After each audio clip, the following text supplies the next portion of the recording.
You might not have realized this. Your anger may have become the emotional fuel the other person feeds on. You delete a post the moment your ex likes it late at night. Yet you lie awake for hours. A coworker takes credit for your work. You storm into the office ready to confront them, only to be shut down by a calm, "Don't be so sensitive." A friend badmouths you behind your back, and you can't resist posting a vague rant, only to be labeled petty. These moments reveal the fatal flaw of traditional revenge. Your anger and retaliation only give the other person more power over your emotions. In psychology, there's a concept called psychological distance. It suggests that the quality of our relationships depends on how much mental space we allow between ourselves and others. When faced with slander or attacks, the best response isn't to fight back or get angry, it's to replace confrontation with detachment and chaos with growth. Let the other person crumble in the void left by their lost sense of control. Because true revenge isn't about winning, it's about becoming untouchable. Psychological distance reminds us that human relationships are constantly shaped by how we manage the space between ourselves and others.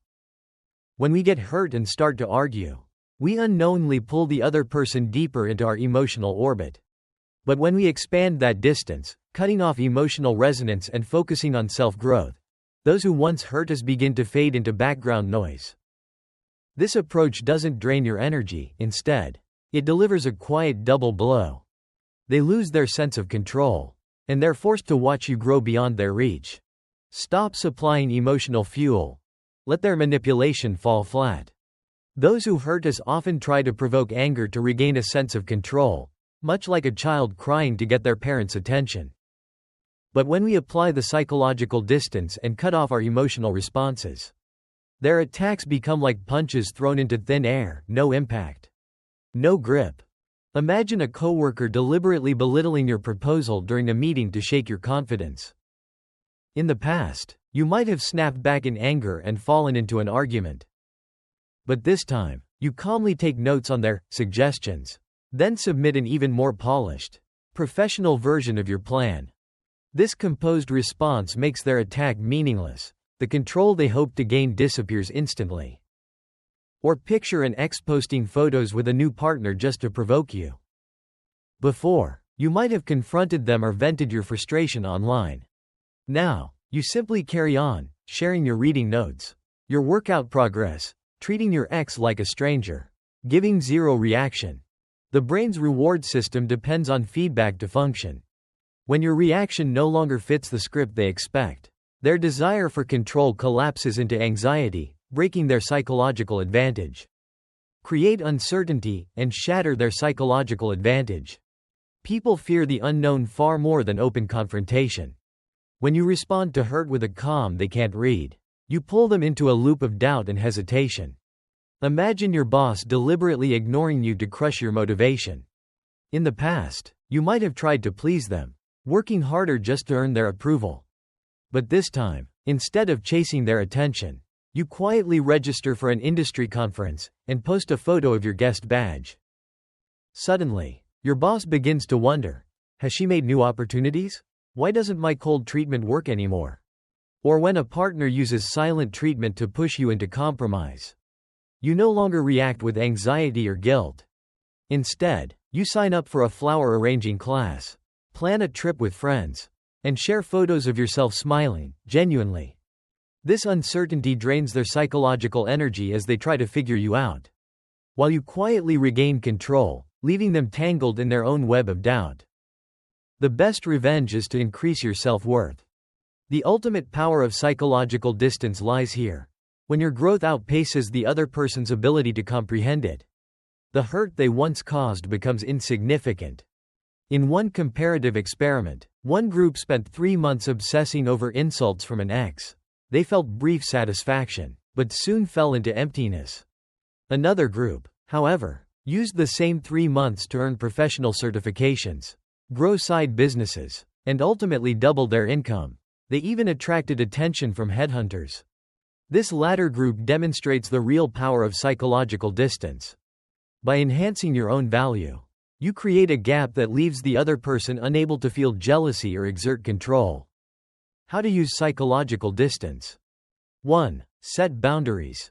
On a practical level, remove the person from your favorites or close contacts on messaging apps. Unfollow or mute them on social media. And limit unnecessary exposure to their updates. When responding, adopt a neutral approach. Use short, polite phrases like, noted, understood, or, thank you for the suggestion. This keeps interactions courteous but distant. For instance, in the workplace, when dealing with unfriendly colleagues, this method avoids escalating conflicts while clearly asserting your boundaries. 2. Shift your focus.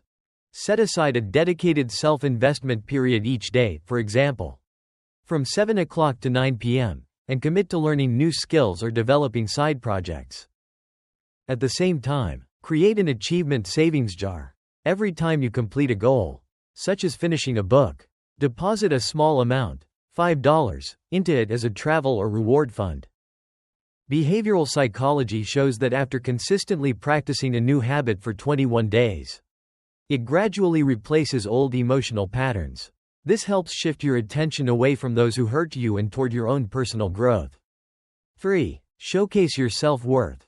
Carefully cultivate your personal brand on social media by posting 3 high-value updates per week, such as sharing industry insights, workout achievements, or participating in high-quality social events.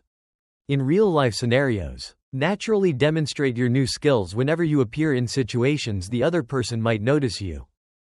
For instance, during a meeting, use professional terminology fluently while presenting, allowing them to see your growth and recognize your increased value. 4. Maintain moderate distance.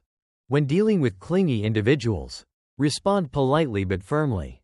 I'm currently preparing for a professional certification exam. Let's reconnect in a few months. This maintains basic courtesy while clearly setting healthy boundaries. When facing provocateurs, smile and say, "That's an interesting point of view, but I prefer to stay focused on solutions." This keeps the interaction professional and composed, avoiding unnecessary emotional entanglement. The wider your world becomes, the smaller your old wounds feel. The deepest insight of the psychological distance is this: power in human relationships is always determined by the gap in value. When you earn one of the top 3 most prestigious certifications in your field, the coworker who once stole your credit quietly fades into the background. When your startup secures funding, the very people who once doubted you will be the first to reach out with a smile. When your life becomes filled with travel, art, and growth, even a like from your ex will start to feel irrelevant. The outcome of human relationships depends on who discovers the more meaningful battlefield first. From today on, redefine revenge as living a life so extraordinary that the other person can no longer even keep up with your shadow.